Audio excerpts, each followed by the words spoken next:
on our show, we'll have our very first guest, Tiana, the previous head girl of Auto Duplessis.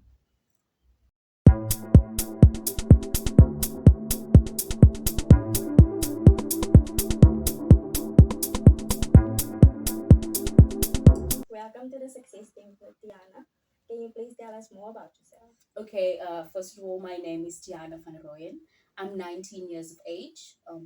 I would describe myself as someone who is very confident, outspoken, bold, even, strong-willed. I'm a stubborn, stubborn person, as my dad would always say. I believe when you're having fun, you're being yourself, and being yourself is actually the most important part of everything. Yeah.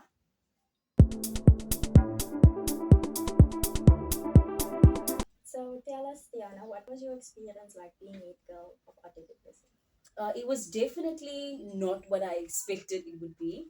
Uh, I had great moments where I had opportunities to motivate, inspire, and be a part of building confidence in students. That was definitely the best part of the job, I would say. There was also a lot of lows. I lost a lot of friends. My classmates and some of their parents, they turned on me, started to badmouth me. Somebody even tried to bully me at some point, which is actually funny. I would say. But overall, I had a bittersweet experience and I learned a lot from it. Yeah.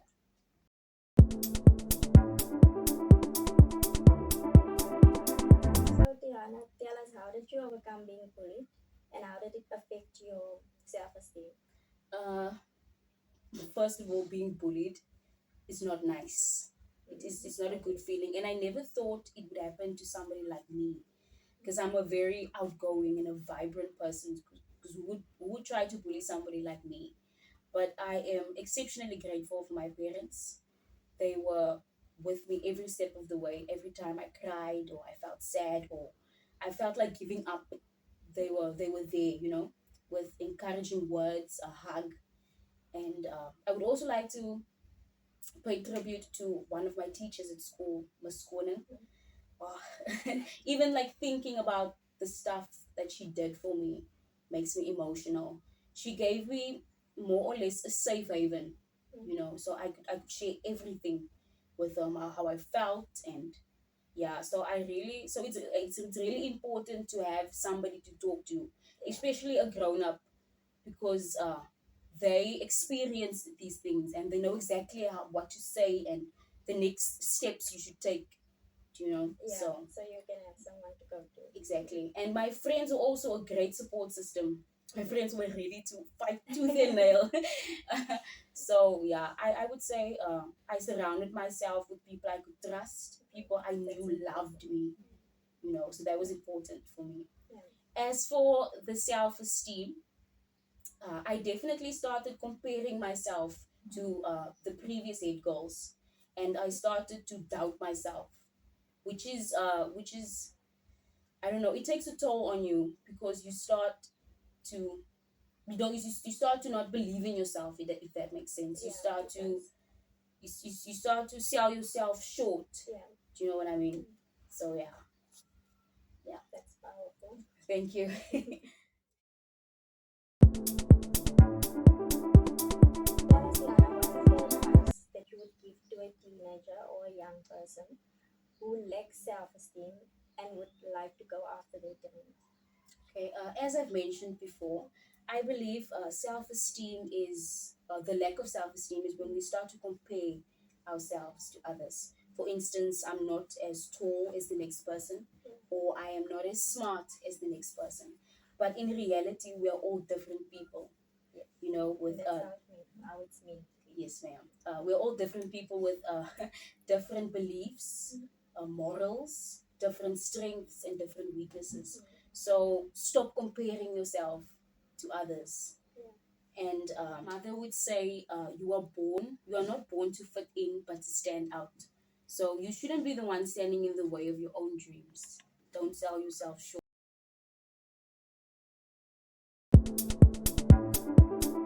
How do you think being a girl of advocacy prepared you for the next stage in life?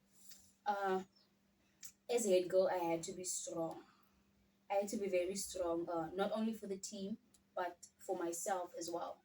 Strong in the sense of strong in trusting myself to lead the way and to make decisions, uh, believing in myself as to who I am, what I stand for, and lastly, to motivate myself.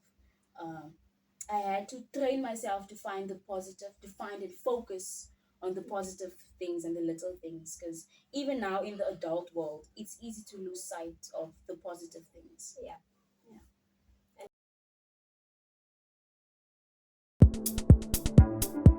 Would you say impacted your decision making as a head girl? Okay, so all of my friends were actually prefects as well. Uh, the deputy head girl was actually one of my best friends, and this started a lot of arguments amongst the rest of the prefects, them feeling as though my friends had a huge impact in my decision making, which I wouldn't completely agree with. But I would say my friends definitely taught me to be more compassionate and considerate in certain situations where I needed to show more empathy.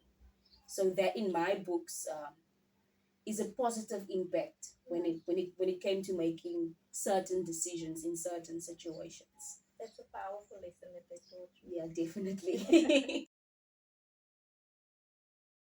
Would you tell us what are you passionate about? And if you could start a passion project, what would it be? I've always loved drama. I'm the pure embodiment of drama. So since I was a little girl, I loved being on stage. I basically loved in kindergarten. I loved for the stage. I couldn't wait to finish whatever I need to do to get on stage. I was a chicken. My first part of the performance was a chicken, and then I remember running off stage to my mom because she was backstage. I had to jump out of the chicken costume into the Little Red Riding Hood costume, and just me thinking back to that moment in time, drama, it has to be my passion. Do you know what I mean? Because I there's nowhere I feel more alive than on stage. And it's weird because although I am portraying another character, I never felt more so like myself, if that makes any sense. Yeah, it does. Yeah, so as the passion project, I would love to open a drama production or even a school where I can teach young kids, because maybe this is their passion just hidden like somewhere, and I also want to create a safe space where because I feel, because I had this at school, and I feel like when you enter the drama club, or at least when I entered the drama club, I was so free to be myself, like fully myself. Your authentic self. Exactly. And like I said, there's no better thing than to be yourself. So I would like to open a drama club and to just be that for somebody else. Yeah. That's powerful.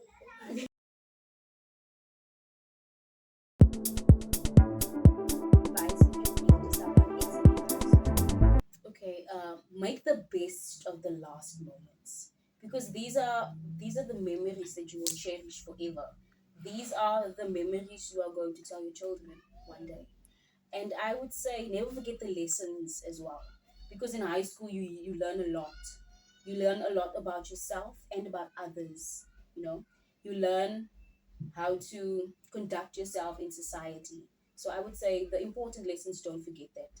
And when you exit, don't forget to always truly stay yourself, because I know in high school it's so easy to lose yourself.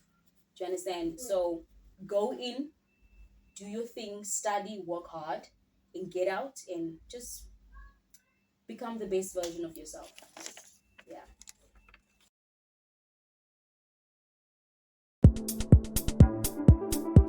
So, Tiana, I have to ask you the most important question. How would you define success? I feel everybody has a different perspective on the word success, but for me, success is never giving up. The ability to dust yourself off after a fail is just incredible. Yeah. To try again after rejection or disappointment or failing. And in my opinion, if you do that, you already succeeded. Yeah. There you have it, guys. Our interview with the lovely Tianna van Rooyen. Today, I'm standing in for our host, Jocelyn Cummings, because she couldn't be on the show today. Tune in to our next show to see who we'll be interviewing. My name is Tianna van Rooyen.